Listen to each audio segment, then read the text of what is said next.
countless suspensions, I was lost and didn't know what to do. even expelled from school. I believe she was only 5. Expelled at the age of 5. It was then that Tiana Merriweather felt she was fighting an uphill battle. When I first got the phone call, I didn't believe it. Now her daughter is in middle school, and after the 2020 shooting death of her nephew, her daughter's cousin, Hold on.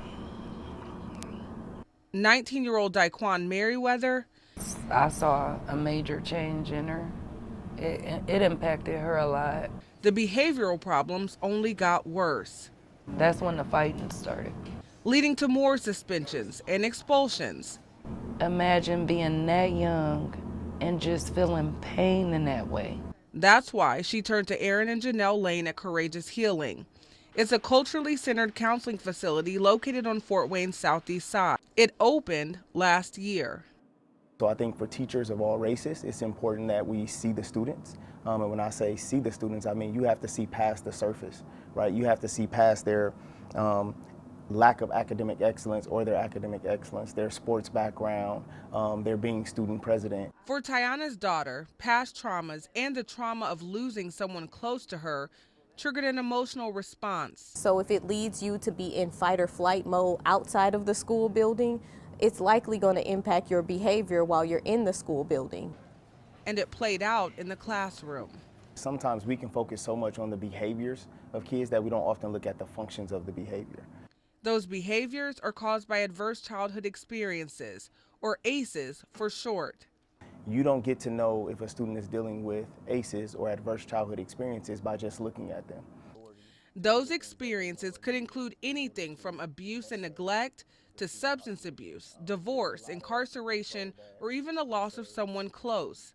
And studies show the more trauma a child faces, the more likely that he or she is to have negative life outcomes. Things like being incarcerated, having behavioral issues, drug use. And research shows as many as 2/3 of adults who are incarcerated have experienced those adversities early in life.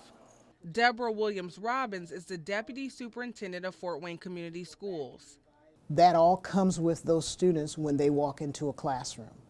Williams Robbins says the district is spending a lot of time around trauma instruction and care for students. But it really takes a lot of intentionality, it takes a lot of professional learning, it takes a lot of looking at yourself, regardless of who you are. Studies show kids who experience a lot of trauma process things differently. So students who have a lot of support, they typically start when situations happen in the prefrontal cortex. Students who come from trauma, the emotional center is here. Instead of thinking logically first, they act on emotion. Immediately, you'll see some students, you'll see adults immediately jump hot about a topic. There's concern that staff isn't taking the time to understand what is causing those behaviors, leaving Merriweather to feel hopeless. These kids are experiencing so many different levels of pain, and parents don't even have the answers. The answers still remain to be seen, but Tiana Merriweather says she's encouraging her daughter to keep moving forward. I say that to my daughter so many times, I dare you to be different. That's all I want.